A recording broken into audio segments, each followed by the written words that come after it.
নমস্কার বন্ধুরা আজকে আপনারা এই ভিডিওর মাধ্যমে জানতে পারবেন যে ফুড সাব ইন্সপেক্টরের যে অ্যাডমিট কার্ড সেই অ্যাডমিট কার্ড কীভাবে ডাউনলোড করবেন।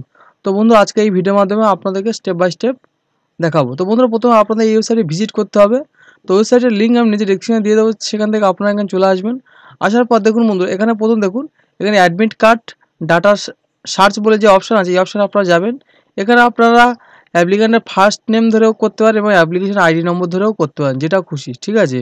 তো আমি প্রথমে আপনাদের অ্যাপ্লিকেশন নাম্বার বা এনরোলমেন্ট আইডি দিয়ে প্রথমে আপনাদেরকে দেখাচ্ছি। তো দেখুন বন্ধুরা এখানে হচ্ছে গিয়ে প্রথমে আপনারা হচ্ছে গিয়ে অ্যাপ্লিকেশন নাম্বারটা দেবেন, তারপরে আপনাদের যে ডেট অফ বার্থ সেই ডেট অফ বার্থটা বন্ধুরা আপনারা দিয়ে দেবেন। তারপর দেখুন বন্ধুরা এই ডাউনলোড অপশন, এই ডাউনলোড অপশনে আপনারা ক্লিক করবেন। তো দেখুন বন্ধুরা ডাউনলোড অপশন যখন ক্লিক করবেন তখন অটোমেটিক দেখুন বন্ধুরা এখানে রিডাইরেক্ট হয়ে যাবে। রিডাইরেক্ট হয়ে আপনাদের যে অ্যাডমিট কার্ড সেই অ্যাডমিট কার্ড বন্ধুরা এখানে চলে আসবে। দেখুন বন্ধুরা এবার আপনারা নিচের দিকে আসবেন। আসার পর দেখুন এখানে প্রিন্ট বলে একটা অপশন আছে, এই প্রিন্ট অপশনে আপনারা যাবেন। প্রিন্ট অপশনে গিয়ে যদি আপনারা এটা সেভ করতে চান তাহলে দেখুন এখানে আপনারা সেভ পিডিএফ বলে লেখা আছে, সেভ পিডিএফে গিয়ে আপনারা পিডিএফ ফাইল সেভ করে নিতে পারেন এবং যদি প্রিন্ট আউট করেন তো আপনার যে প্রিন্টার সেই প্রিন্ট দিয়ে প্রিন্টার সিলেক্ট করে আপনারা প্রিন্ট করে নিতে পারবেন।